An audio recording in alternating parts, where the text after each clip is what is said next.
রবীন্দ্রনাথের বয়স তখন 23 বছর।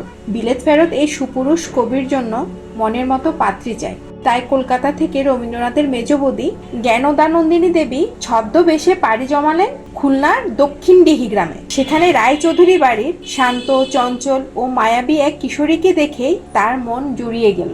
নাম তার ভবতারিণী। 1883 সালের 9 ডিসেম্বর কোনো রাজকীয় জাঁকজমক ছাড়াই একেবারে সাদামাটাভাবে গ্রামের সেই সাধারণ কিশোরী ভবতারিণীর সাথে বিয়ে হলো কবি রবীন্দ্রনাথ ঠাকুরের। বিয়ের পর ঠাকুর পরিবারের আভিজাত্যের সাথে মিলিয়ে তার নতুন নাম রাখা হলো মৃণালিনী দেবী।